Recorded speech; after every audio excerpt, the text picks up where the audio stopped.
Hello, everyone, and welcome in. Happy Tuesday evening. Another edition of the Crowded Booth. We're locked and loaded. Make sure you like, make sure you subscribe. Those numbers continuing to climb on the live viewership count. We appreciate you. We hadn't even started yet, and tonight's going to be a loaded show. Will Maness is joining me, Gavin Hart in the background. And in terms of week 13 of college football, we've got not a lot to talk about, but we do have in terms of James Franklin of Virginia Tech, what is happening with Lane Kiffin and Ole Miss, Florida, LSU, what was happening yesterday in Baton Rouge, what happened the day before in Gainesville.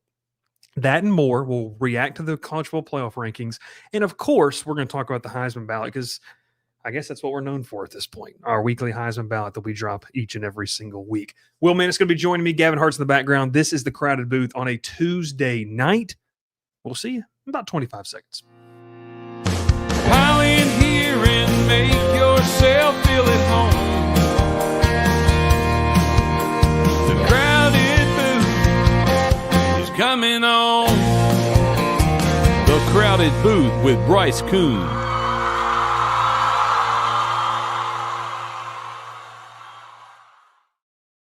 All right, welcome in. Bryce Koon alongside Will Maness on a Tuesday. Will, I don't think we've been live on Tuesdays once since the offseason, but last year in season was our Talking Tuesdays show. That with player availability, I'm not typically able to do. Oh my God. Do not do that. Don't do that. But welcome in. Will, do you miss the call-in shows? I kind of do. But we might bring them back after the regular season. I kind of do, but not really. I think it might be a good thing that we're not doing them right now because, I mean, we'd probably be getting some letters in the mail. Some letters. Good thing we got the P.O. box, which is really just Ralph's home address.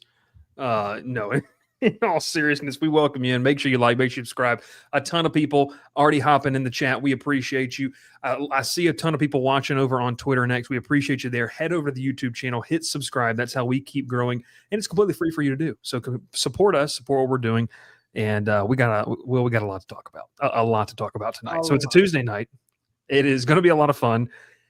I don't even know what we're going to talk about tomorrow night. I haven't even thought about like the games that are. I don't even be real. It's just going to be a complete Auburn Mercer preview. It might just need to be that. The only game I know that's going on. I mean, it's Cupcake Week. This is a great week for all this news to come out.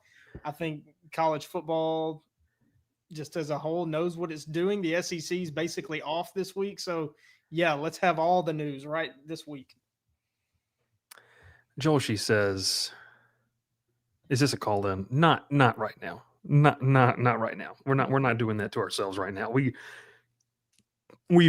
not scared. I mean, because if you're scared, go to church. That's what I thought. Yeah, but we're not scared. We do go to church. Scared, but I think I don't think I have the bandwidth to deal with that tonight. I'm with you. Okay, so let's start it with here. Lane Kiffin. What in the world is going on? I talked a little bit about this on Monday night, but what is Lane Kiffin doing? So obviously, Will, I'm covering this in the trenches, the day-to-day. Obviously, yesterday was it was crazy. I drove out to 3 different locations. I spent some time at the Baton Rouge airport.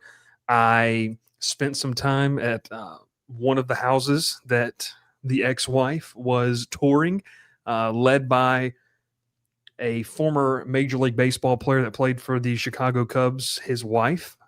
You remember Ryan Terrio, right? You know the name, yeah. So a lot happening, and I also went to one of the high schools that apparently they were looking at for Knox Kiffin. All that to say is what is happening, and I wanted to ask you this first before we kind of go through the timeline of events, because I feel like 2 weeks ago, we did that with the Brian Kelly firing.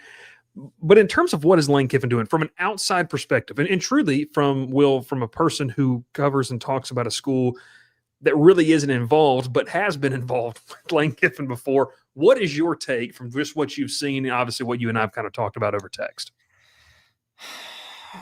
I think there's 2 ways that you can look at this. But I think the biggest thing you can say is that Lane Kiffin just trying to take shots all week. That I think is that your new thing? You're just trying to take shots at people? Yes.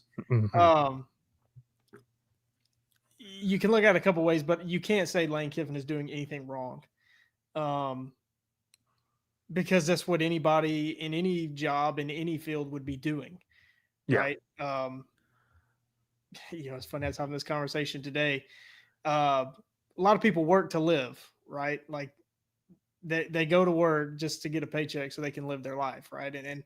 And so people that aren't college football coaches are always looking and thinking of what could be better. Is the grass greener?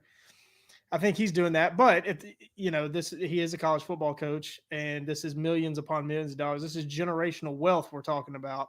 Mm-hmm. There are agents who really, really like this money. I think they like the money more than the coaches do, and he's listening to his agent, and that's what he's doing. He has a great agent. That's why he's already made millions of dollars. Yeah. So I really think that's what he's doing.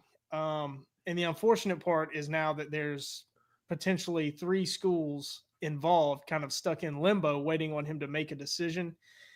And not just the 3 schools, but it's really the players on every team, waiting to see what's going to happen because, and this is every school. I mean, Auburn's dealing with the same thing because Auburn's indirectly involved here, because if Lane Kiffin leaves and Ole Miss is open, that's another premier job that's open. Lane Kiffin is a premier job. So everybody's on a deadline.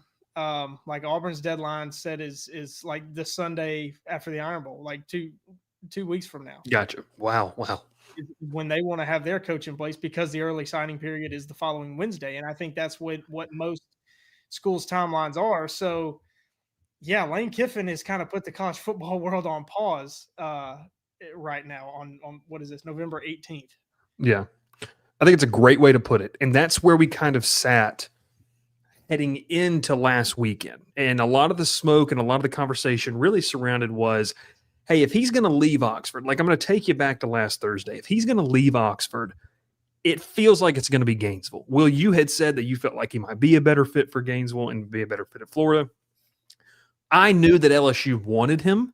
And that's not just something I knew. It's a large conglomerate of the sports media world, like knew that LSU had obviously significant interest. But what LSU's issue was at the time is, one, they were technically late to the game because they fired Kelly after, I guess what it was the week after. It feels like it's in a month and a half at this point. But a week after they fired Napier. Then you turn around and you've got a governor politician battle. It just all of this crazy stuff going on. The funniest part about that to me is, like, if you grew up in the SEC like we did, grew up following SEC teams, that is normal. That's normal. Yeah, right? yeah. Like the governor of Alabama is on the Auburn Board of Trustees, right? Like whoever the governor is, that is a Board of Trustees member, and the next one might be a former head coach at Auburn University, which is the best part about college football, especially in the SEC. So it's perfectly normal. Like some of the things he was saying is crazy, but like to me, I was like, yeah, that checks out. That makes sense. Well, and two, LSU didn't have a president, so the pecking order really. Look, a lot of people wanted to talk smack about what was happening down here in Louisiana, and look, Louisiana has its fair share of political. Interesting political tactics, correct? I mean, we can all say that. Huey Long was a character. When you go back and look at the history of Huey Long, as for the new viewers, there's Pete back there hanging out. But kind of going back to this, LSU, I'd say, got a late start on this process because then they fire AD Scott Woodward. Verge Osbury at one point was the athletic director, had the interim tag removed. Well, we're not sure because the new president just got in. Bottom line, there is alignment, at least on paper, in Baton Rouge. So it kind of led us into this past weekend. LSU reaches out. They want to make that initial conversation and try to get some representation of the Kiffin crew down to Baton Rouge. Well, as we know, which shout out, I think it's all, Gavin, you can go back and find this for me, the Twitter account that went and broke this news. It was not a credentialed reporter. This was a fan. Shout out to the On3 Bengal Tiger. He is a subscriber on the site. I think we've given him a lifetime free membership now because of this. Takes a picture of the private plane. It's flight tracking season. Takes a picture of the private plane. Gets that sent all over the internet. And so then we know that there was Kiffin representation. Now, was Lane Kiffin here? No. Was Knox Kiffin here? No. The Kiffin representation consisted of his ex-wife, Layla, and then consisted of some other people that are involved in this. Most notably Chris Kiffin, who's obviously on staff up there at Ole Miss. He was still up there, but if they're going to move the entire family. So, Will, when we kind of sit here and we're looking at where we sat 24, 36 hours ago, I don't want to say LSU wasn't in this thing, but from our vantage point down here, we had not seen anything concrete that we could say, okay, they're really making a move. Well, they made the move. The Kiffins are going around to schools. They're going around tracking where they're not just where they're going, but Will, they were timing out how long it took to get to campus from certain houses. All I'm going to say with this, and then we can get into the conversation, you don't do something like this if you're not seriously considering leaving. I'm not going to come out and say right now that Lane Kiffin is leaving. I think he is, but you don't do this much. Well, then it kind of takes us into this whole thing around where Lane Kiffin went on the Pat McAfee show today and said it was not true. I don't believe that. I'm going to call straight cap on that. It is true, just from talking to people, that there is a deadline. There is maybe the word ultimatum was a little bit strong in how they use that. But essentially, Ole Miss does not want Lane Kiffin to coach the Egg Bowl if he's not going to be committed to them.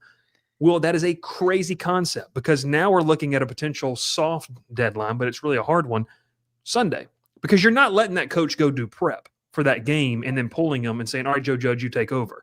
So we're going to sit here by Sunday. We should know if Lane Kiffin's going to be at Ole Miss or somewhere else. So when let's talk about the Ole Miss side of things. Do you like the fact that Ole Miss did this? Because I understand it. It's just a bold move, in my opinion. Like, it's a really bold move. I don't. And for a couple reasons. Number one, there's no precedent for this, right? So there's no telling, like, if this is what they're going to do, there's no example to go off of to see how it could work out or it could go the opposite, right?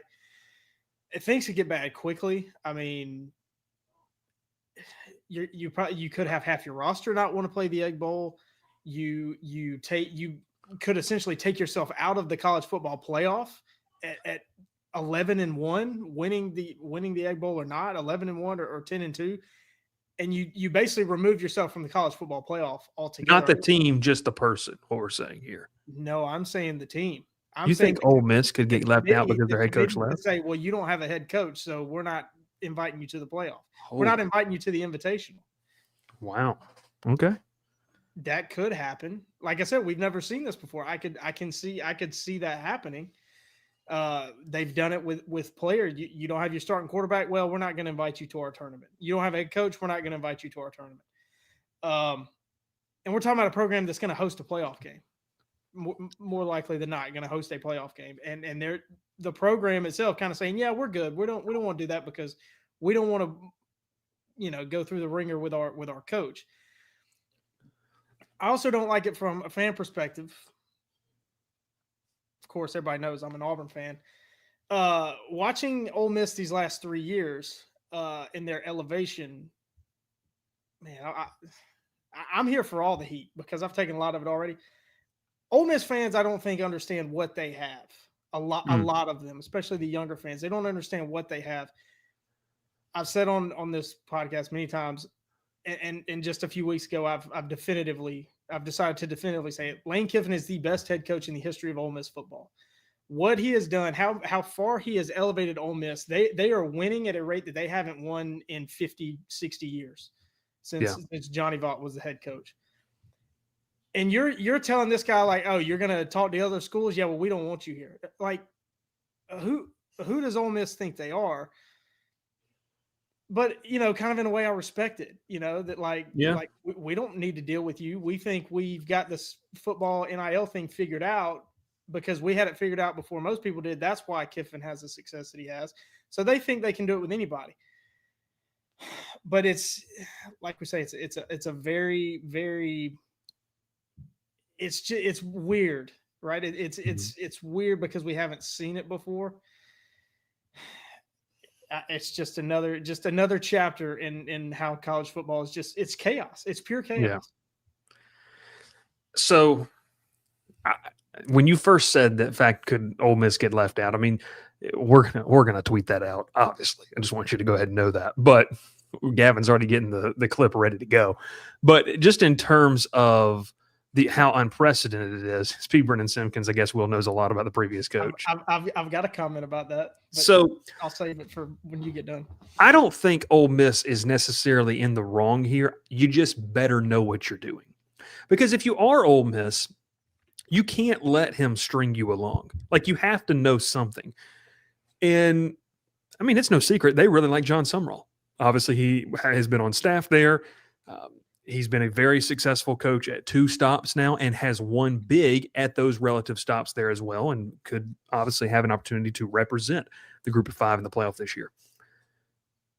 And I think it was smart by Ole Miss to do this because, like you said, the team that you've got the hat on right now, like, we're just going to play this game. It felt like, just from the tea leaves and the rumors and message boards, that Auburn was kind of like, yeah, we're going to take Sumrall, and this is just what we're going to do.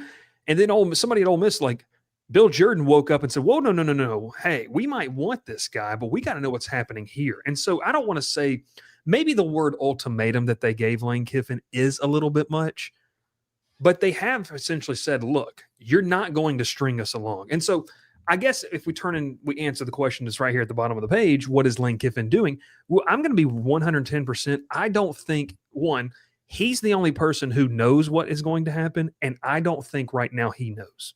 That, I really don't think he knows, because, look, his interview with Pat McAfee today was one of the most scripted things I'd ever seen. Like, that's, someone said earlier, like, didn't he deny it? No. Look, I'm not trying to call him. It's that's the big thing. He has not come out and said one time, it's a lot of I'm happy. Well, he's saying enjoy the good old days. Like, you and I are fans of The Office. We've seen when Andy says that. He's reminiscing. I'll just put my 2 cents in here. And from people I've talked to who have been in Oxford, who have been around people in Oxford, and people down here in Baton Rouge, it would be weird if Lane Kiffin on Monday walked back into that building, because there are people who are frustrated, both on the money side and on the staff side. There are people who are irritated about how this thing is played out. And if you're going to be with us, well, shut it down and be with us. Don't flirt, with other people. Someone on our message board said this, and you can head over to On3, get a subscription, and talk about it with us. But they said this one, I thought it was hilarious. They said, you're married now, I've been married. It's like if your wife said, you told your wife, you said, hey, this is going really well. Like, you're dating or something like that, or, you propose, and they just said, well, not right now. Let me still look around a little bit. You wouldn't commit to that. Now, I know this is a college football aspect here, but it's just one of those things for me, man, that when I look at this, if he does go back to Ole Miss, it's going to be extremely, extremely awkward. I think that would just be my test, because, like, there's some relationships just from talking with some people that have been not completely torn apart, but there's a little bit of fracture. There's going to have to be a healing, a rebuilding process with some of those relationships after how this has kind of transpired up to this point. Yeah, well, I think Lane Kiffin is completely honest. I'm completely bought into what he says when he says he really loves Oxford. He's loved his time there. I fully believe that he fully believes when he says, I needed Oxford and Ole Miss more than they needed me when I got here. Fully believe. I think that's why he's having such a hard time, and his nature is to always be looking somewhere else, right? Yeah. I think he's trying to remind himself that that's not necessary, right? If you're happy, if everybody in your life is happy, which this happened 3 years ago when Auburn was trying to go get him. Mm-hmm.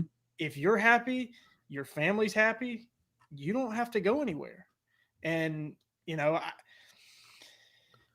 it is strange. I think maybe they're just making sure that Oxford is where they want to be, right? Like, if for his son, for Knox, if there's a better opportunity for him in Baton Rouge or in Gainesville, is that the big deciding factor for Lane, where he's going to be the coach? Because I think he's going to be great no matter where he goes. I think he's going to win big no matter where he goes.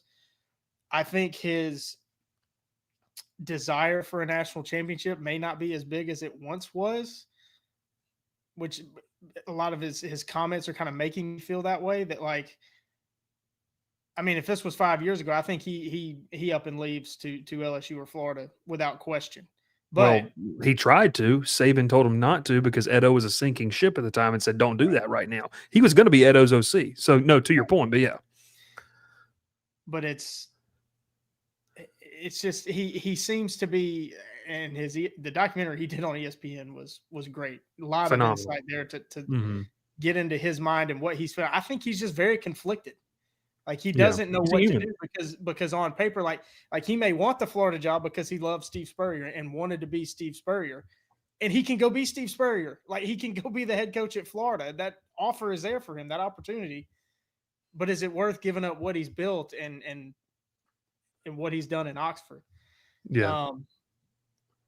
To get back to Brendan Simpkins' comment, I guess Will knows a lot about the previous coach.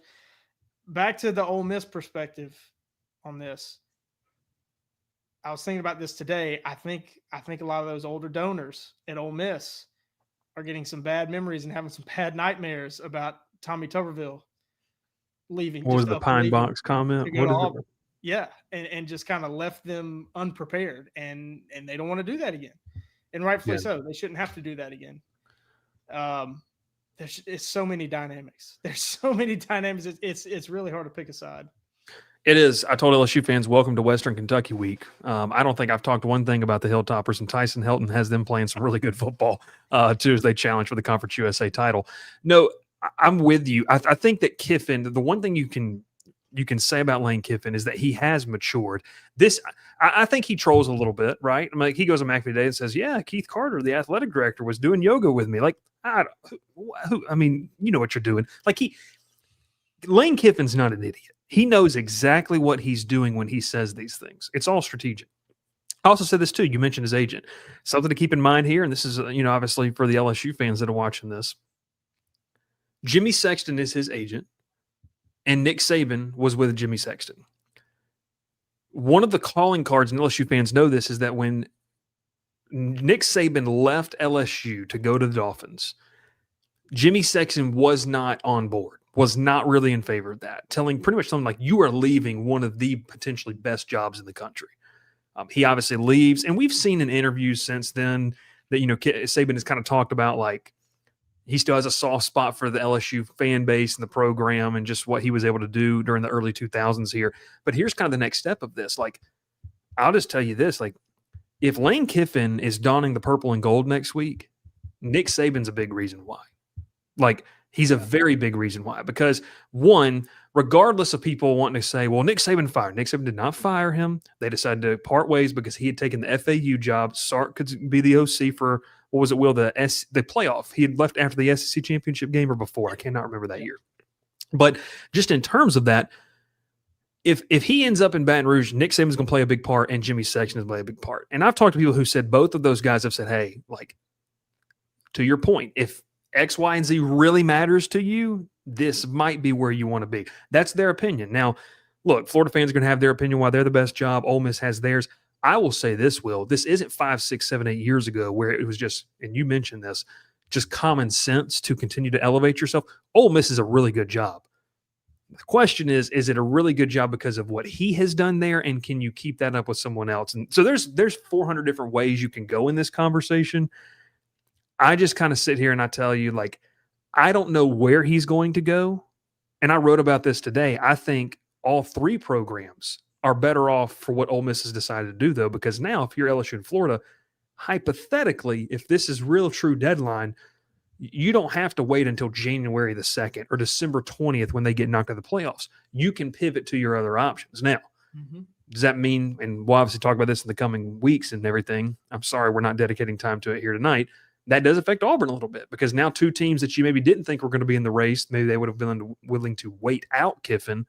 Now they're jumping in that race. So to put a bow on this, let's say it's Sunday night and that is the deadline or whatever.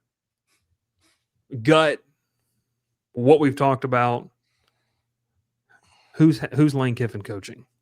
Who's Lane Kiffin coaching in 2026? Just your gut feeling right now. Just put it out there. Ole Miss. I don't hate it. I completely understand it. It would be weird. It'd be awkward, but it makes a lot of sense. I did. I think it was a text to y'all kind of tongue in cheek, but it would make this whole thing even more wild. I said, all this is a smoke screen. It's all a farce. Lane Kiffin's going to Auburn. How crazy would it be if it is not one The New of York LSU, Giants. Florida, Ole Miss, and he goes somewhere else, right? It doesn't have Go to be to the Giants to coach Jackson Dart. I mean, he could go anywhere. Just Yeah. somebody that nobody's talking about. Yeah. If I had to put in a pick right now, and a lot of this is just gut, which I did get called fat online today, so I guess I have a pretty good gut. I'm the check cashed. I'm going LSU. Just from the things I heard about how this meeting went, how everything went, it's obviously not near to being a close deal. I just think that there's, to your point, Will, I agree with what you said that maybe he doesn't care as much, but he's a competitor. He wants to be the best. Yep. And I just think there's an opportunity to be the best if you go down here, because you can elevate yourself to where you are one of the best coaches of a decade, of a run of schools. And he has an opportunity to do that here in the back half of the 2020s and into the 2030s if he decides to go to LSU. Now, he could do that anywhere, right? But just talking to people, it sounds like LSU's NIL structure is a bit more concrete than Florida's is. Also, too, hey, he had Frank Wilson on his staff at Tennessee. He has worked with Blake Baker. Austin Thomas, the GM who's in charge of all this, was his guy in Oxford 2 seasons ago. So there's a lot of pieces where he can step in and say, we don't have to build the foundation because I've got guys here that know what's going on. So, and in the recruiting base, I mean, I've said this the other day on a show, like Lane Kiffin can take a 3-star out of New Orleans and turn him into an all SEC type of quarterback. Like, I think he gives you an instant identity. And in Louisiana, where if you just can recruit in this state, you can do that. You can win a national title off of that kind of stuff because it's been done 3 times since the 2000s. So, yep, I've obviously thought a lot about it, a lot more than I probably should because I don't have a dog in this fight. But of the 3 schools we're talking about, Ole Miss, LSU, Florida, I think Florida is at the bottom of this list because you talk about the behind the scenes stuff, and this is coming from somebody that doesn't know anything about what's going on behind the scenes, just from what that athletic department produces nationally. National championship level baseball program, national championship winning, the defending champion men's basketball program. So you obviously have a lot of people with a lot of money that are willing to give it, that have interest in things other than football. So is Lane Kiffin going to get 100% commitment? Now he's at a national championship level baseball program at Ole Miss, but I think he dictates what goes on at Ole Miss these days. Well, up until this week, I think he kind of dictated what went on at Ole Miss. And LSU, like, you know better. Like, I mean, it's football at LSU. You've got a national championship level baseball program, but it's football, right? And I don't think you worry about that as much. Men's basketball, we don't have to get into that. Well, I think it's best we don't. But to your point, look, baseball's won 2 of the last 3 national titles, and this is one of the more premier programs in the country historically over the past 20, 25 years in what they've done. Jay Johnson's going to get his in terms of what he needs to get, and he's going to get his outside of just that revenue sharing, I think. So I say LSU. Will says Ole Miss. I was getting clowned on the Florida board today, so maybe that's why I didn't pick the Gators.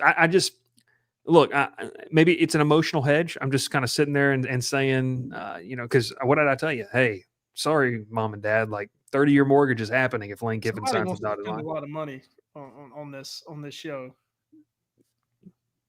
There you go. There you go. There's that. All right, make sure you like and subscribe. We're going to talk a little bit more college football, but 30 minutes on that was well warranted. We've got it. Section 103 is the place you need to go if you need some gear. Shout out LSU fans. Get your gear. Senior night this weekend. Big game at Oklahoma, but obviously in time for basketball, it's the holiday season there as well. Continue to do that. Continue to make sure that you are decked out in the best LSU gear. And Section 103 is the place to go. You can use code TCB10. That is TCB10 for 10% off your order today. Make it happen. They've got the best gear from LSU, Georgia Tech, Georgia Southern, and Kennesaw State. They're a growing brand, and we're happy to partner with them here all season long. Okay, let's talk, Will, because there were some moves made in the ACC, man, and I think I came on here and said the other day that if Virginia Tech makes this move, gives them Virginia, first off, they might be the biggest winners of the whole coaching cycle, regardless what happens. Just your initial thoughts when you saw James Franklin being named the head coach at Virginia Tech and what that can do for a program that has a proud history and really needs to get back to that. Yeah, well, I wasn't too surprised because we kind of heard this through most of the weekend, right? So it wasn't really this big surprise. I think the big surprise is he negotiated his buyout down with Penn State down from $49 million to $9 million. That's the only contract information I could find. So I don't know if they put out what his terms are with Virginia Tech yet or not. But this is a huge hire, a huge hire for Virginia Tech. He can elevate this program, dare I say, to places they've never been, even with Frank Beamer. But I say that just because the game is so different now, right? The whole landscape is different. You can throw out his record against ranked opponents. You can throw out his record against top 10 opponents. I'm not worried about it because he's in the ACC now. And we talk about the ACC. The ACC at minimum is a very top-heavy conference. Yep. You're probably going to drag me for that because you're going to drag me anyway, but talking to the viewers. But I'm not going to drag you, but yeah. It's at least a top-heavy, at minimum, a top-heavy conference. Mm-hmm. Compared to Penn State, where he was in the Big Ten, he's not going to be playing as many of those opponents. He can he probably has a better shot at making the playoff from the ACC than he did from Penn State, just because of the depth of the Big Ten and as many teams as are in the top 15 week in and week out in the Big Ten. I think James Franklin walks into the ACC as I'm going to slide him as the number 2 best coach, barely behind Dabo, just because Dabo's gone to the big one and gotten it done. But they're really like 1A and 1B, I think. And you're not going to like that about Dabo because he's having a bad year, but you know, that could easily change. If Dabo has another mediocre season next year, then yeah, he won't be the number 1 coach in the ACC. Yeah. But this is huge. This is a huge hire. And you're probably right that Virginia Tech may have just walked away as the winner of the coaching carousel silly season. I mean, I'll just say this. I think that regardless of what happens with Lane Kiffin, and we just got done talking about that, when you look at James Franklin to Virginia Tech, right, like this is a program, first off, college football is better when the Virginia schools are better. And UVA is having a really great season. Like they look like they're poised to make a run to the college football playoff potentially if they can play their cards right here for the next 2 weeks. They've got a great opportunity. Virginia Tech is a proud program. And it's one of those programs that I think needs to be better for the health of college football to be better. And you went and got a guy, Will, that he's not losing. Like, let's just call James Franklin what he is, right? Like a lot of us have kind of bagged on him and been like, hey, he's underachieved because he wasn't beating who, right? He wasn't beating Ohio State and Michigan and Oregon. Like he wasn't doing that. Now, obviously, some things slipped this year when they went on the road and lost to UCLA and things like that. And there were some games here and there. But for the most part, if you plug and play that same coach into the Virginia Tech and into the ACC, which I'm just going to tell you, there isn't a program in the ACC that is equivalent to Ohio State, Oregon, maybe Michigan when like Clemson's really at their peak or Florida State's at their peak or Miami. There isn't that program there. So when you put him in there, like, look, I'm not saying he's going to win the ACC next year, but I think he immediately vaults this program into some sort of respectability to where you have to think like, hey, he's a good football coach baseline. Virginia Tech's floor just increased dramatically to what they have been. So I think that is the biggest thing in this. And then obviously where he's going to earn the money or not is, okay, how can you build upon that? Because I think with Virginia Tech, you're not going to be a 5-7 team. You're going to be like a 7-5, 8-4 team. Now, can you get to the 10-2 to where now you're going to Charlotte? I think this is the absolute an elite hire from Virginia Tech. I don't want to use this term, but I guess it kind of plays here. Fell into their lap with what they were able to do here. You mentioned the buyout clause of what kind of happens here. So Penn State gets off easy. LSU and Florida are looking for that, or maybe Auburn too. But just in terms of what this does for the ACC, look, we've talked about this conference. I think it's a lot of underrated coaches that a lot of people don't pay attention to. You just got a big name, and I think the coaching talent pool in this conference just increased significantly. So I ask this, the expectation for Virginia Tech fans, like, I don't know what those are right now. We don't have a pulse, obviously, on what is in Blacksburg. But, man, I just think that I think this can really elevate to them to a ACC contender. Like, year in, year out, baseline, you can contend to go to the ACC title. I agree with you. I think the same way. And I think Dr. Bob's asking the big question right here. What kind of NIL does Virginia Tech have? Because that's the reality, right? Like, what can they commit? I remember early on in this process, Whit Babcock basically came out and said, yeah, our donors need to get more money if they want us to be competitive in football. Yeah. You got a coach now. Are the dollars going to follow him? And another comment from Dr. Bob's a great one. The DMV area is immediately going to be back in play for the Turkey Birds. James Franklin kind of took over the DMV recruiting wise at Penn State. So he knows the recruiting base. Auburn's tried to get in there and get some of those players, but man, James Francis Academy. Yeah. Yeah. James Franklin being back in that area and that going to be his primary where he's going to be recruiting the most makes it tough for everybody else. So I'm with you. I think anything less than an 8-4 for Virginia Tech in a year would be a major disappointment. We've seen the quick turnarounds. Yeah. Fetz, I agree.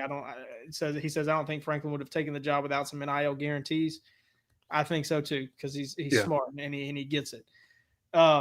We've seen quick turnarounds. James Franklin is a coach and a name that can go get big names out of the portal to help you compete right away in 2026. So I think 8-4 would be the floor under James Franklin. 7-5 or worse would be a major disappointment. I'll tell you one thing, Blacksburg is going to be popping next fall.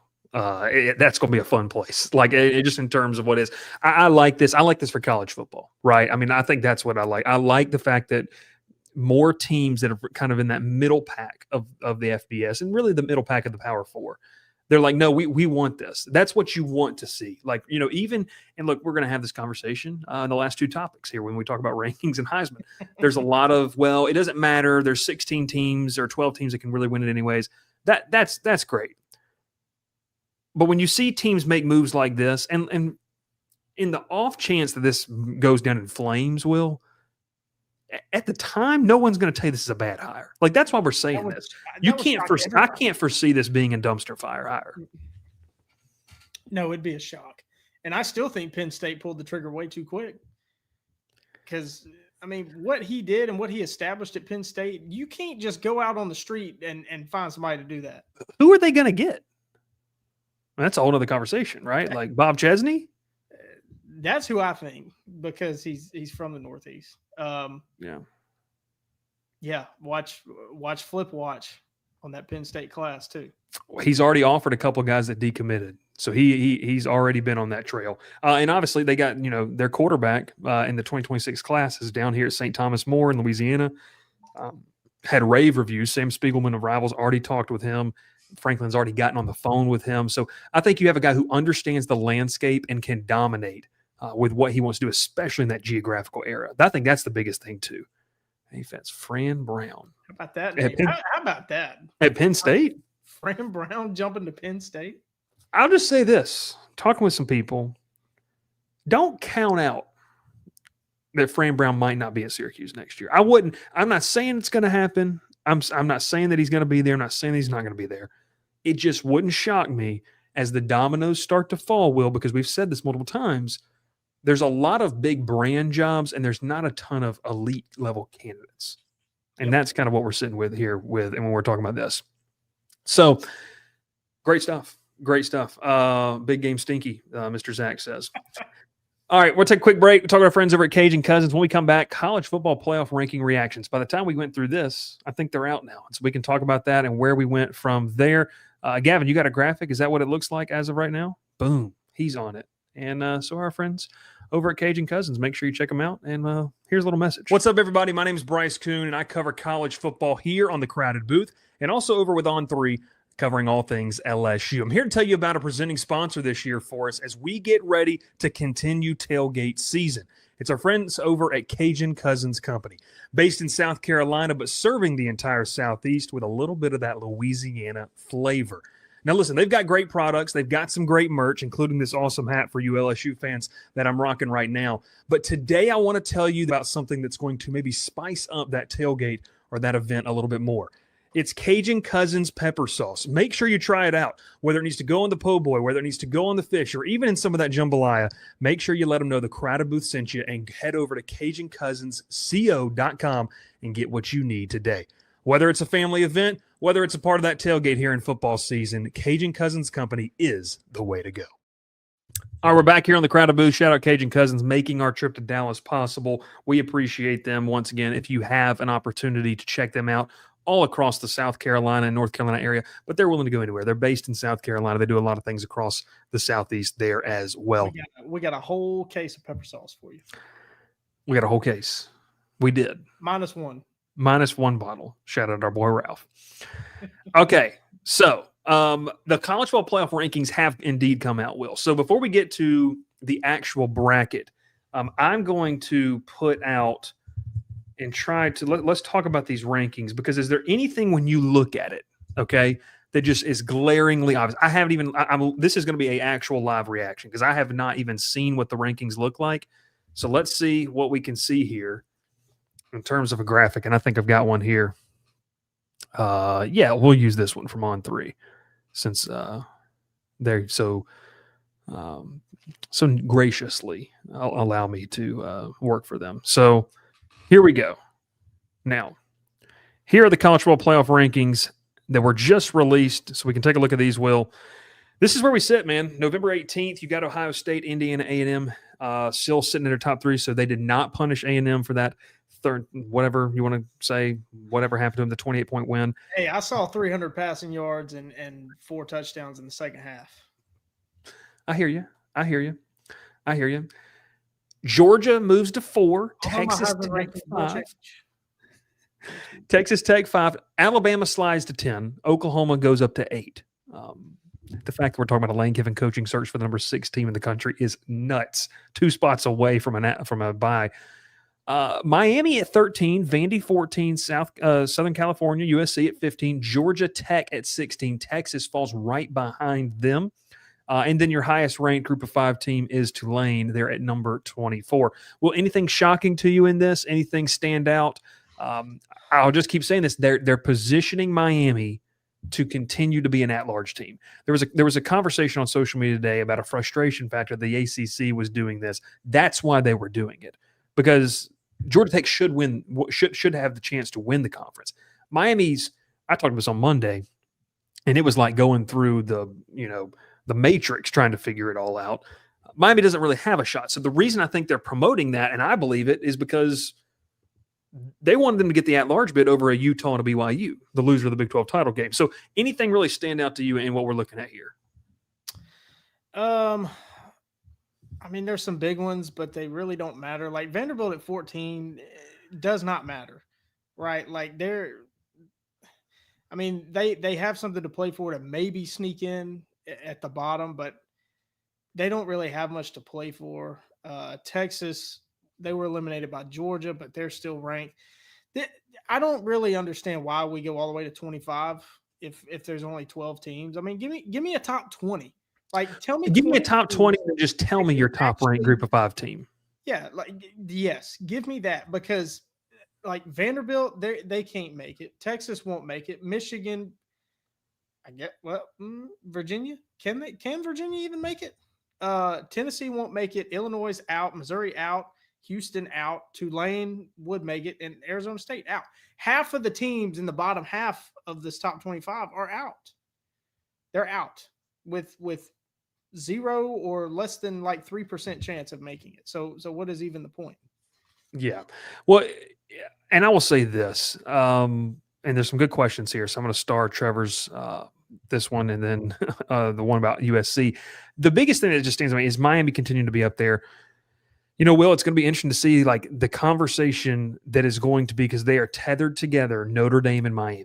That is going to be the conversation that's going to be consistently tethered together as long as Notre Dame takes care of business. And obviously they should, right? Their last real test. I said this on Monday. Notre Dame's in the playoff. Like they had their last real test, unless college football gets chaotic, which it can. Unless that happens, I feel confident saying that. Vanderbilt, to me, is going to have an outside shot. I'll be real with you, man. They've got to convincingly beat Tennessee to jump Miami, in my opinion. Because here's the thing. I just think Miami is a good football team, and I think that they obviously we said this, like, they're not perfect. We're not, when we say good or playoff worthy, we're not saying perfect. Those don't mean the same thing. They've got 2 losses to, I mean, good football teams, right? Like to the number 3 team in the country, and no, I'm sorry, Notre Dame 9 and that's where they sit. And unranked SMU. How is SMU not in the top 25? I think it's that 3 losses, I guess. I don't know. I mean, it is interesting. It's interesting. I don't know. Let's get to this question though. Well, and if this is a great point, and I really want people to pay attention to this. If you're a Georgia Tech fan wanting to scream into the abyss, which there has been a lot of those in it right now, that are mad about this, Virginia and Georgia Tech are in control of their destiny. None of this matters. The ACC understands that. This is, I don't, maybe I'm nuts. I've been told a lot of things about myself here recently. But if I'm the ACC, I'm kind of cool. Like if I'm a Tech fan, I'm like, yeah, like put Miami wherever you want them. Because we need to go win the conference. So if Miami keeps winning, and if we lose, we didn't deserve to be there anyways. That I don't know. Because on paper, man, Miami would have the best resume to make it if other teams were to lose and you'd have to fight for this at-large bid. If I'm Georgia Tech or a Virginia fan, I'm like, yeah, our job is to go win the conference title game. The Miami thing is just them trying to posture to have maybe the best last available at-large program. Oh, I'm going to make so many people mad with this. That's fine. I think the ACC is a 1-bid league. Okay. And I think the committee is telling you that if the season ended, Miami would be their choice. Well, let me, I don't want to interrupt you, but we're seeing national analysts just put Miami in. Yeah. When the path to a playoff or path to a title game is interesting. So this is what you're telling me. And disclaimer. We need like a little disclaimer thing. I'm not advocating for this, but I'm telling you this is what I'm thinking. I didn't say anybody else. I think what the committee is telling us, they think the ACC is a 1-bid league, and that one team that would make it would be Miami, because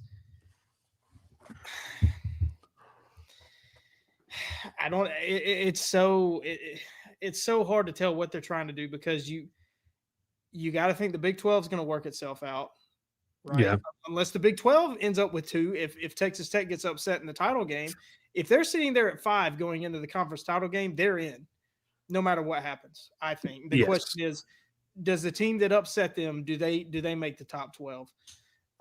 Which would presumably be a BYU, Utah, or even an Arizona State down there at 25, which still has a path. Right. The ACC, the only caveat here about the ACC is Georgia Tech has to go beat Georgia.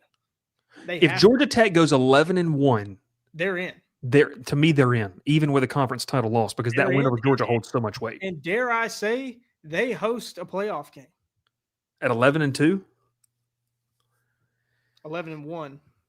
No, 12-1. They host a playoff game. Oh, is the ACC champion? Yeah, as the ACC went out ACC champion. They're hosting a playoff game.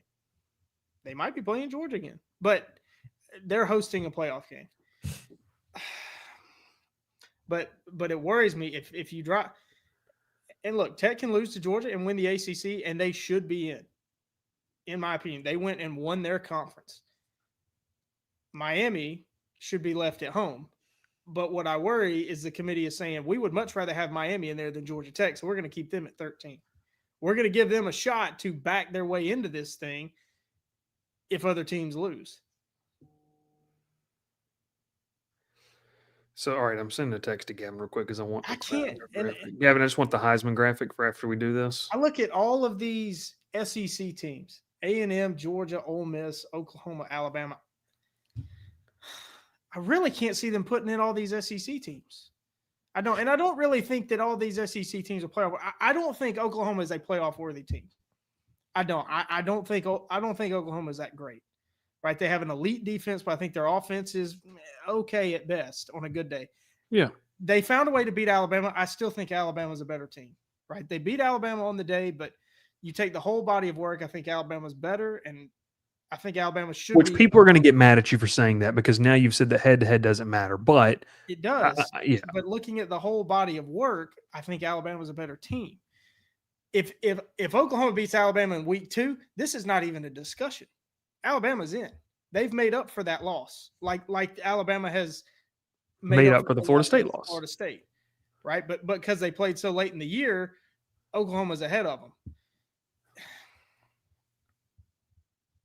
What's that? 5 SEC teams? If you're putting 5 SEC teams in there, I'm going to sound like an ACC fan. Something's wrong.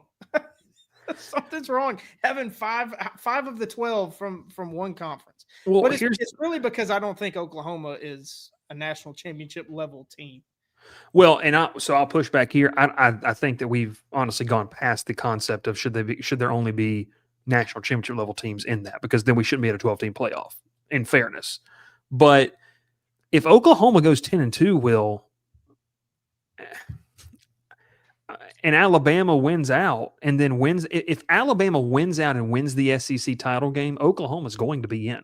Like if let's just say this how this plays out, because this is how this can go. A&M wins out, Bama wins out. It's an A&M Bama SEC title game. Bama wins a close one. A&M would only have one loss. A&M and Bama are both in. Georgia can win out, not have to play in a conference title game, and they're in. Now Georgia loses to Georgia Tech. It does make things interesting, but I still think Georgia's in. Ole Miss, just win the Egg Bowl and you're in, unless your coach leaves and Will says that the committee gets a little squirrely. Oklahoma goes 10-2. That would be insane. Oklahoma goes 10-2. I think they're in. Like A&M, Bama, Georgia, Ole Miss, Oklahoma, Alabama. I don't see a scenario unless they lose. All of these teams theoretically can win out, and then A&M loses to Bama in the SEC title game. There's your 5 teams. So that to me is, I hear you. But, man, when they're going to look at BYU and Utah's schedule, if one of those teams don't win the Big 12 title game and Texas Tech just doubles up and wins it, that win over Alabama is going to be the best win. You know who they're going to be competing against? Miami is who they're going to be competing against. And that's what it's going to come down to, because Miami's win over Notre Dame is going to be interesting. If Georgia Tech beats Georgia. If Georgia Tech beats Georgia, it's an interesting conversation. Georgia's win over Ole Miss is going to hold a lot of weight. Georgia would not have another win. They lost to Bama. They beat Texas, but in this case, we're talking about Texas as a 4-loss team, potentially. So that wouldn't really be as much weight. Yeah, I mean, that's a conversation. But then, man, you know as well as I do, that's where the brand value aspect comes into play. And it's like a 10-2 Georgia win over Ole Miss. I think brand value is the reason why Miami's at 13 right now. Well, because it's easy to sell it. And why USC's at 15. I haven't watched a single USC game all year. But they're USC. So yeah, what are they? 9-1, 9-2, whatever they are? I wasn't going to say this, but they're a top 15 team. I wasn't going to say this, but I mean, the fact that Tennessee's ranked is helping Georgia in that case. Like, if so. And Texas. I mean, this is. I'm with you. Let's rank 15 teams. Give me the top 12 and the first 3 out. With the committee, and people have felt this way since day one of the committee. They're writing resumes for teams. Like, having Tennessee and Oklahoma ranked is helping. The only team that's helping is Georgia. And Oklahoma, because they beat Oklahoma. They beat Tennessee. Yeah, and Oklahoma. You're just propping teams up when, if they're not ranked, we're not even discussing them. Well, the problem is because the rankings are not solely based on the body of work. It's based on the projectability still, and that's just baked into it. And that's what people say. They say, well, they're still a really good team. At what point is the line of delineation to where you can sit there and say they're no longer a good team? I don't know. We need to go back to the BCS and have it pick the best 12 teams. Well, I'm telling you one thing. People think they'd like that. They wouldn't, because it would be about 5 or 6 SEC teams. Pull it up. I sent that to y'all today. Did I not? You did. Let's pull it I up. did not. Let me do this quick ad read, and then you pull it up, and then we'll talk. We'll talk about our good friends here over at MacArthur Woodworks. They do a fantastic job, and I want to talk to you about them. It is a great brand, and as we get ready for the holiday season, I want you to be able to take advantage of what they are doing today. Look, you want a gift that is not necessarily off the bargain bin aisle. It's not necessarily off of the how should we say it? It's not out of the pharmacy, right? Like, we've all seen the episodes where the mom and the dad has to run out with the children and get a late gift. Check out our friends over at MacArthur Woodworks, because they do a fantastic job at what they do. I love what they do. They have great work, and it's custom woodworking opportunities for you to look at. Take a look right here, and you can see all that they have. It's phenomenal stuff. It's great stuff. It's stuff that you're going to want to be able to showcase around the house. They create unforgettable handcrafted wood pieces that bring joy to gifting and character to every single home. From tables, look at this. They have resin tables. It is very, very nice. But you can put in custom completely. You can tell them everything you want. Go to their contact page, give them your name, your company name if you have one, your email, your phone, and they will reach out to you to be able to make the place or the piece of your dreams. It's a great opportunity for you to support a great brand that we partner with. We only partner with great brands. They do a fantastic job. I absolutely love what they do. It's great stuff, from cribs, shelves, to cutting boards. We have one at the house. We've been using it, hosting some people here recently.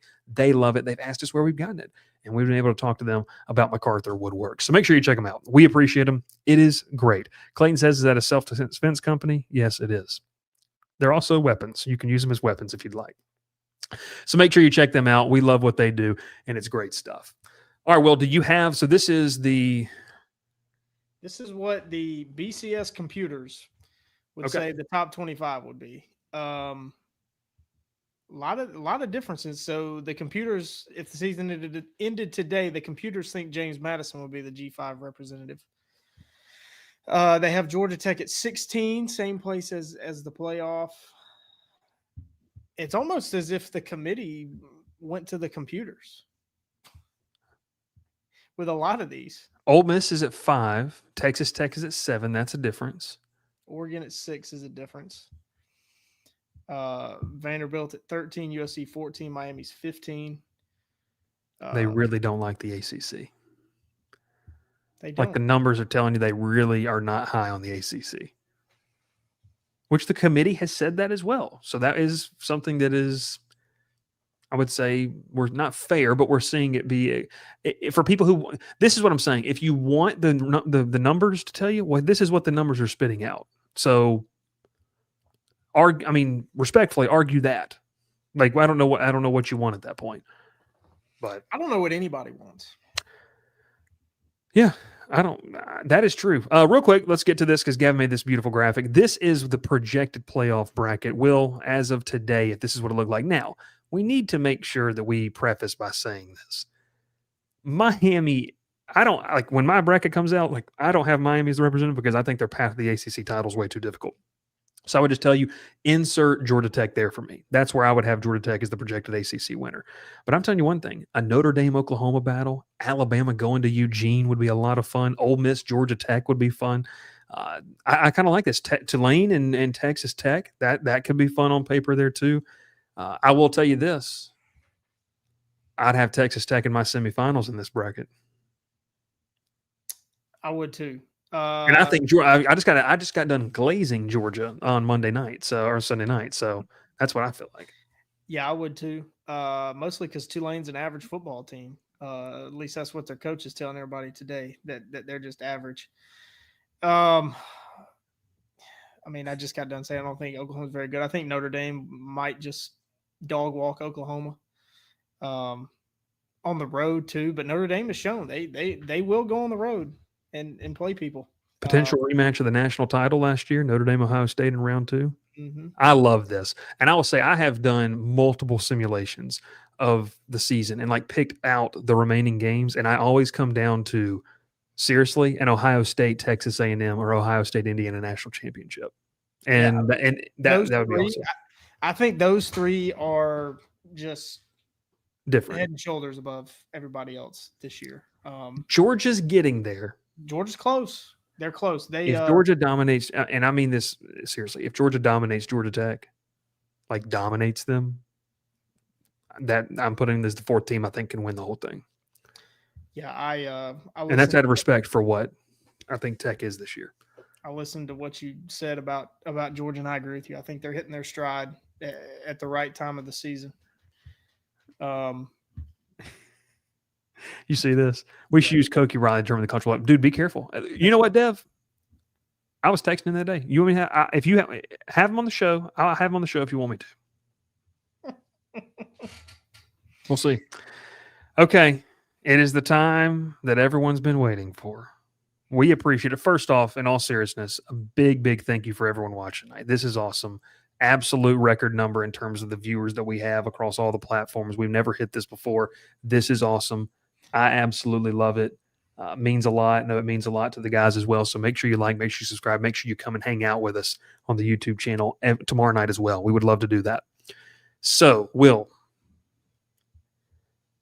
2 weeks ago, right, and before that, we decided to start posting some Heisman rankings.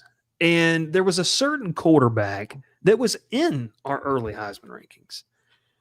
He since has fallen out of our consensus Heisman rankings. And, you know, across college football, this guy is not in a lot of people of their top five. Their top five players in the country were arguing. People are now going to top six, which is new, right?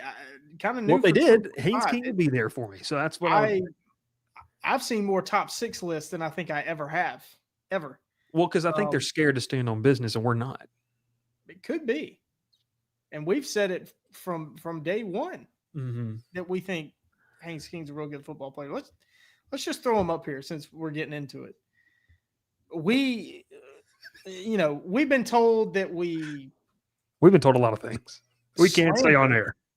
Slander is one of them, and I asked the person that said, "Where's the slander?" And I'm yet to have an answer. I mean, that just tells me that you don't know what slander means. Yeah. We all think he's great, and it's funny that I'm still kind of at a loss. I've had 2 days to think about what I'm going to say, but I'm still kind of at a loss. I just want to say I'm not going to call him out specifically because he's not here to defend himself, but there's somebody who has a list on here that has not been getting tagged, and people are not questioning his list. And drugs. And where are those people? Where are those questions? Why are they coming at us about our list? Yeah, I mean, our lists are pretty much along with the rest of the college football world. There's some difference of opinions, which is it is. Thanks for reminding me to do the fan vote, Clayton. Oh, no. Oh, Clayton, it doesn't matter. I hope y'all know that. I don't think some fans know that. No, in all seriousness, no, Ralph's on drugs. But yeah, and he and I were talking earlier, and I just didn't say anything. And I love you. I know you're watching.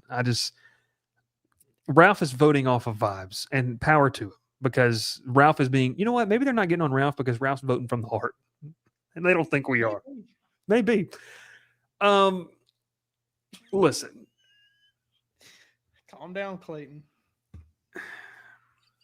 My Heisman rankings, and remember, we got audio listeners who can't see this. So Ralph's, what we're saying is Julian saying Fernando Mendoza, Kewan Lacey, who has 19 rushing touchdowns. Like, he has been ridiculous.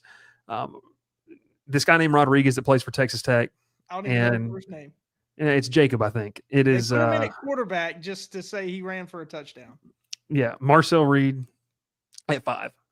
Mine is, and heading week 13, Fernando Mendoza, Julian Sayin, Marcel Reed, Gunnar Stockton, Ty Simpson.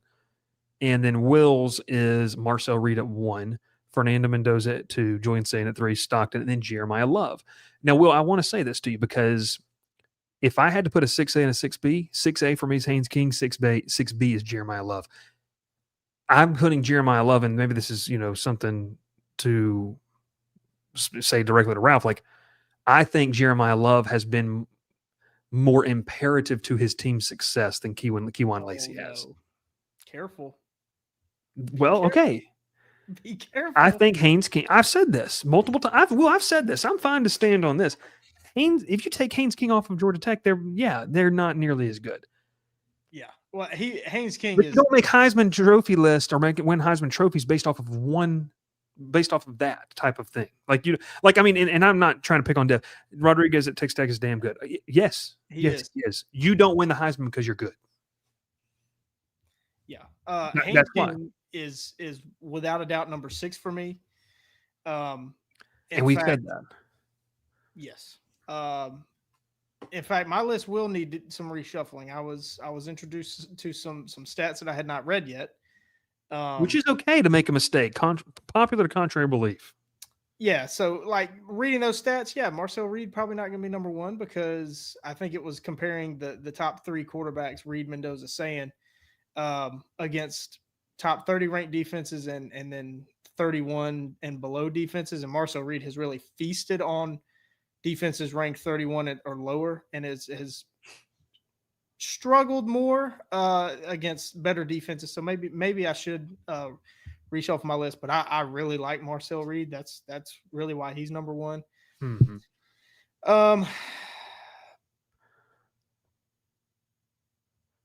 But I mean, obviously, this is a Haynes King conversation. Well, let me start this here, and then we can go where we want with it. And multiple people have commented this, and I appreciate it because this is actually how conversation works. To be able to have a back and forth about it. Look, dude, you look at the defenses that Haynes King and Georgia Tech have played. I'm not discrediting the stats, but when you look at the level of competition, that has to matter. Like, you can't take a statistic out because you don't want it to matter. I think that the level of competition that Georgia Tech has played, and some of the numbers when we averaged them out. I mean, I was in a. That's a good one, Zach. That's great. That's a good one. That's a good one, Zach. I think that in terms, Will, of determining what this is, like, you have to have the full scope of data. And look, there's a lot of, and I said this on social media, there's a lot of data points and storylines that point to Haynes King being one of the best players in the country. Well, I will just say I agree with you because I think one of the best players in the country can mean that you're a top 10 player in the country. And I think Haynes King has been that this year. In my opinion, if he goes out there and does what he's been, like, the last 3 defenses they have played are god awful, like, statistically terrible. I'm not discrediting. It's a fact. That's an actual fact that they are not good. So when you compare and you want to say, well, he has these numbers against this guys, and Ty Simpson or Gunnar Stockton has these numbers against this team, well, then the next question is, well, who did they play? And what were those teams like? You have to insert that data point into the argument. Not being willing to have that conversation shows a complete lack of, I want to just pinpoint, I want to cherry pick things that make my argument what it is. And that's what stats are to a point. The other aspect of this, Will, if he goes out and balls out against Pitt and balls out against Georgia, he's in. Dude, he will be top 4 for me. If he this weekend, if he goes out and puts up crazy numbers, he's in my top 5. If he goes out and beats Georgia with crazy numbers, he's in my top 4. Yeah. Like that's what it is. And Dr. Bob says this, you have to beat the team who shall not be named elevates the candidacy. Yes, it does. You have to have the signature win. They have not played somebody where these other quarterbacks have like a moment. And if he has that moment, now is that a vibe-based thing? It is. And then, Dev, to this point, it's not the only stat. It's not. 10 passing touchdowns is going to be hard to That's sell. what I was going to say. He plays quarterback. I'll give it to you. He is as far as the stats say, he's probably the best rushing quarterback in the country. But a quarterback's primary job is to throw the ball. You're not going to win any awards as a quarterback with 10 passing touchdowns.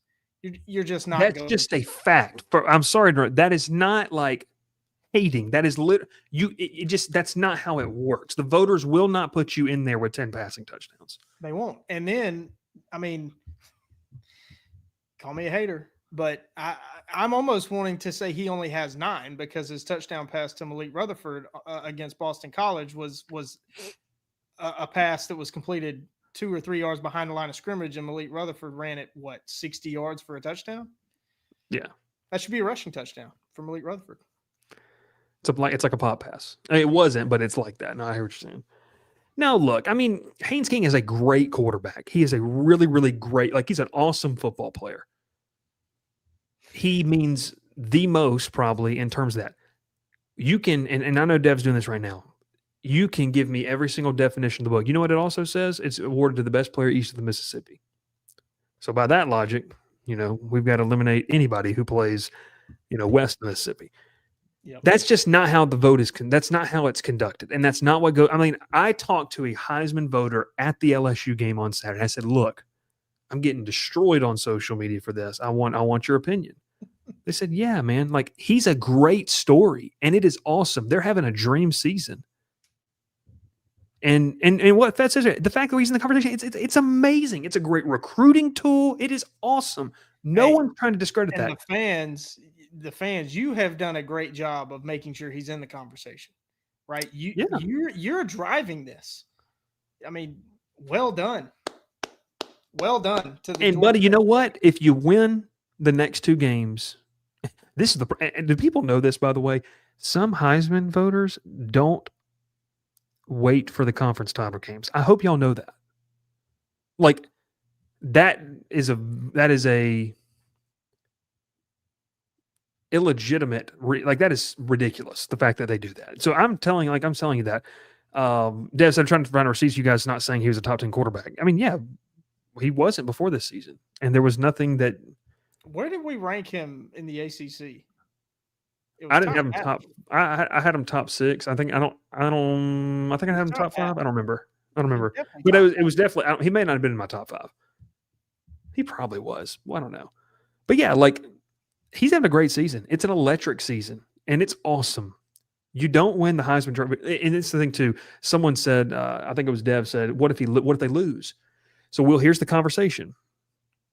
If he loses, because we all know it's the best player on the winning team, too. Like, yep. Well, unless the two recent data points of this, and correct me wrong, are Travis Hunter because of what he did on both sides of the ball, and Jaden Daniels. Jaden Daniels threw for 40 touchdowns. He counted for 50 total. You have to have video game like numbers to win it. So in the SEC West, that was afterwards. They didn't have that anymore. Oh, that's true. So yeah, it's one of those things where, if he hits 47, I mean, I told Gavin this. If Haynes King hits 4,500 total yards in the regular season, he's just going to have to hit some stats because Georgia Tech doesn't have the strength of schedule that these other teams have. And now people say, well, those teams are not that good. Well, statistically, Haynes King has played the worst defenses out of those 5. That's just a statistically thing. Like, that's not a opinion. It really is that. Yeah, and I told y'all I would not crash out until someone said this. And I know what's trying to happen here. Oh. We got a lot of LSU fans watching tonight. I'm not going to say anything. That's just where we got to sit with that. No, but in all seriousness, you got to win out. They have to win. They got to win the ACC title, and some voters won't care. I'll just say this. Do you think he gets to New York? I think he's got a ball out in the sense of like 300, 400-yard games against Pitt and Georgia, and Georgia Tech has to win. And is that fair? No. And he might get there. Yeah. He might. I mean, people saying, well, the bias, literally said to us, the bias has to stop. The Heisman Trophy is literally a popularity contest. We're just telling you how we believe it's going to play out. Literally what it is.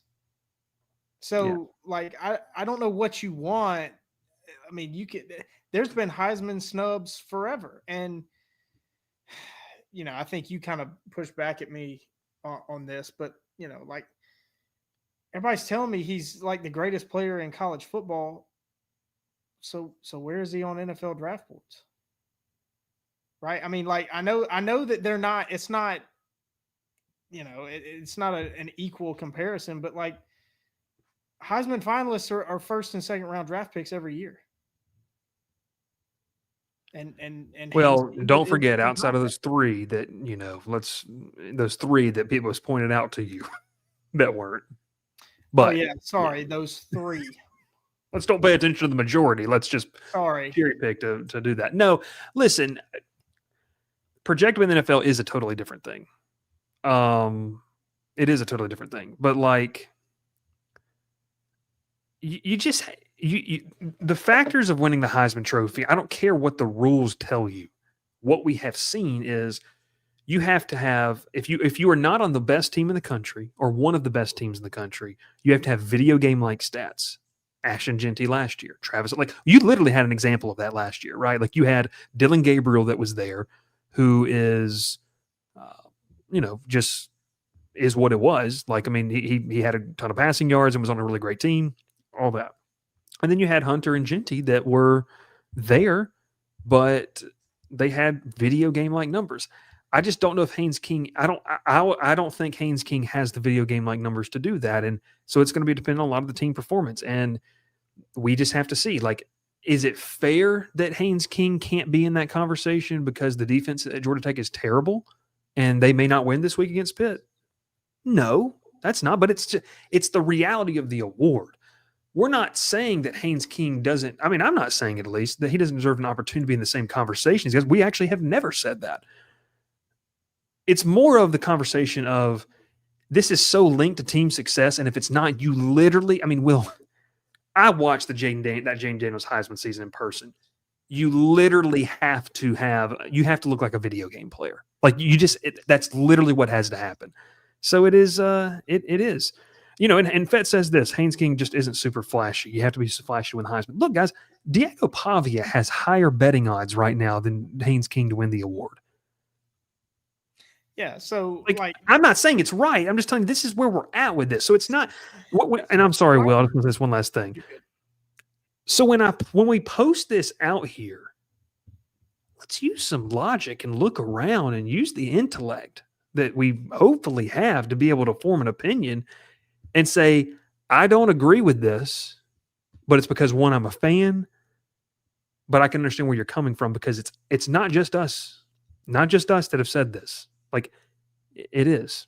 Yeah, that's what I was gonna say. You're all coming at us. You need to be going after Vegas too. I mean, like, and that's the thing. Like when Vegas is setting these odds, they're not just like putting a blindfold on it and throwing darts at the wall.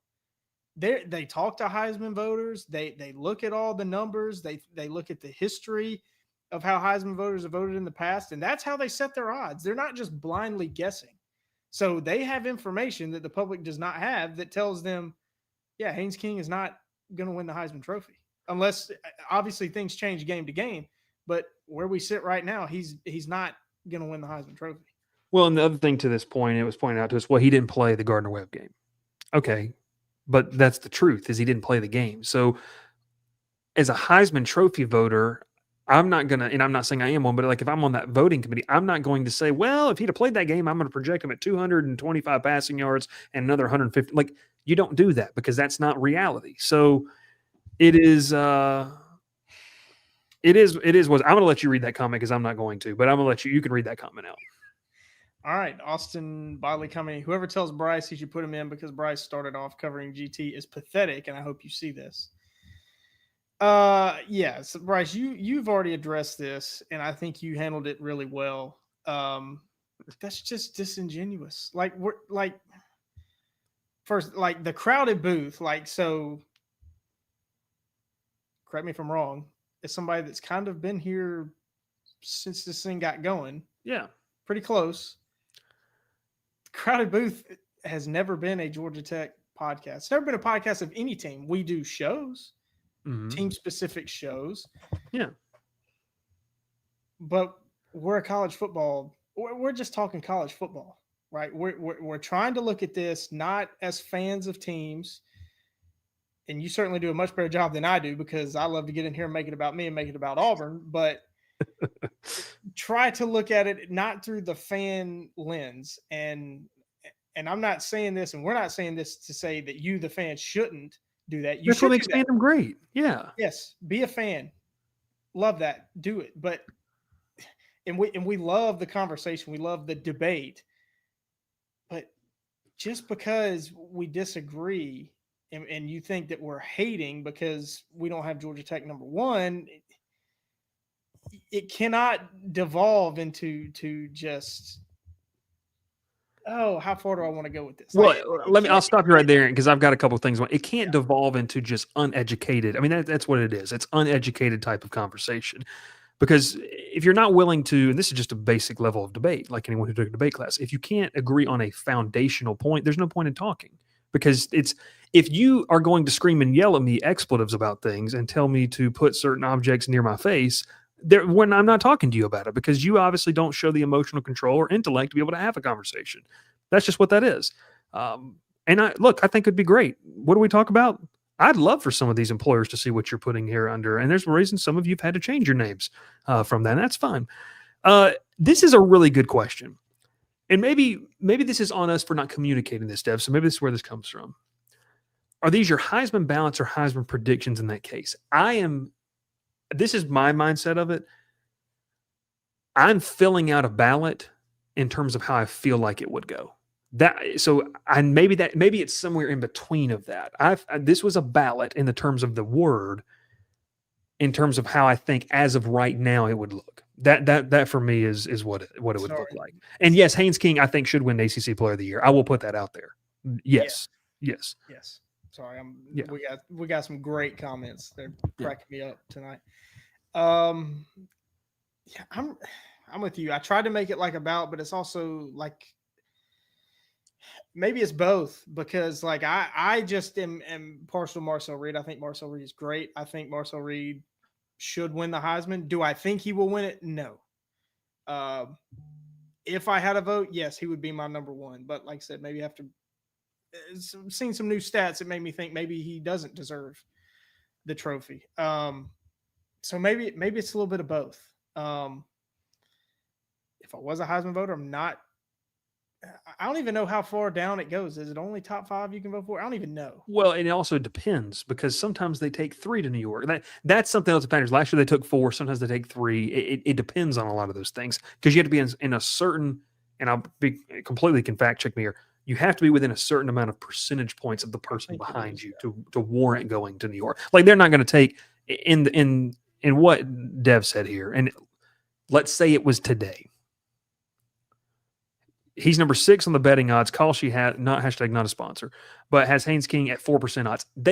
Haynes King would not go to New York today based off of those odds. If those odds were the actual votes, he just wouldn't. Like, that's not an opinion. That's the actual fact. Let them take 6. The last thing I'll say on this, Will, and then you can say whatever, and we'll get out of here. Dr. Bob puts this in perspective. Georgia Tech fans should absolutely enjoy this. This is awesome. This is a lot of fun.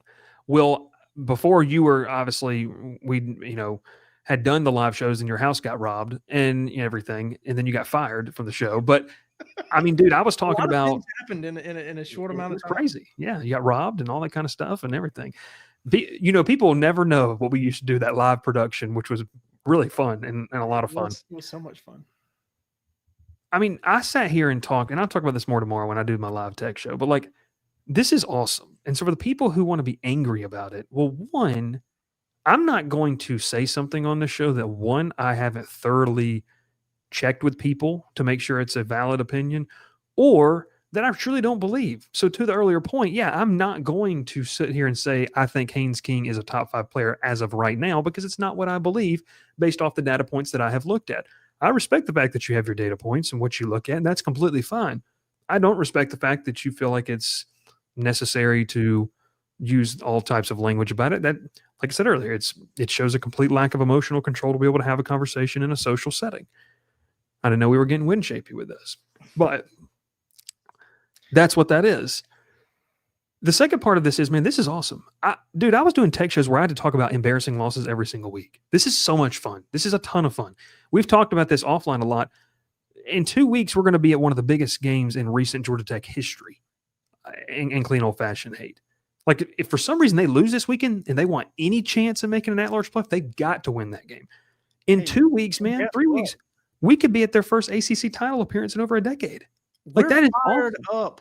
It's fun. I like this. To go to clean old-fashioned hate. It's going to be awesome. So I know I'm speaking, and the problem is too, a lot of people are going to be, I saw, said, you don't have to explain yourself. Well, the people who get mad at us, they don't watch the show anyways. I mean, I had one guy seriously tell me, because these numbers are something we've never seen before. I just would encourage the one person that keeps saying that only 5 people watch the show. I mean, I just would encourage you to figure out what the number 5 is, like what comes after 5 and what comes before 5. So what if you called you and your opinions over? Would that change your mind? No, it would not. But hey, in all seriousness, I'm screenshotting this right here. Record number of viewers tonight, a loaded show. Well done, Will. Well done, Gavin. Thank you so much for supporting it. As we've said multiple times, we will be at Clean Old Fashioned Hate on that Friday and working out plans to get down to Auburn for the Iron Bowl the next day. Fetch, you might be banned for that comment right there. But in all seriousness, I absolutely love it. It is absolutely phenomenal for you guys to support the show the way that you do. It means a lot. I'll be live tomorrow around lunchtime giving my Georgia Tech preview, and then we'll be live tomorrow night talking Week 13. A lot of Samford A&M talk and a lot of Mercer. Be careful, Will. Back-to-back SoCon champs. Because I'm taking Mercer. What's the spread? My dad, who does not gamble, said he's asked me could he sprinkle something on the Mercer money line. So, hey, no Ashton Daniels. Anything could happen. Anything can happen. Anything can happen.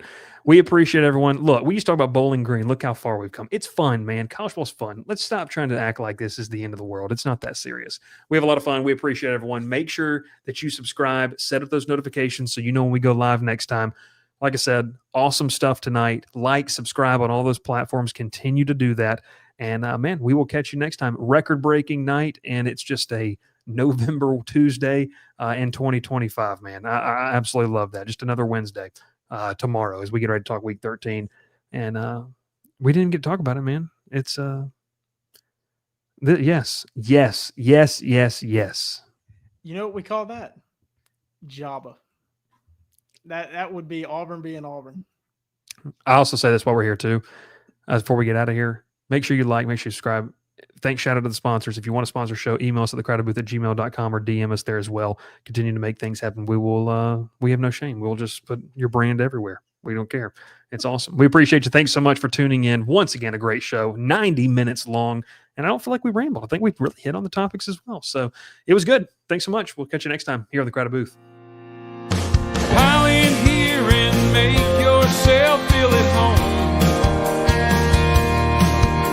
The Crowded Booth is coming on. The Crowded Booth with Bryce Koon.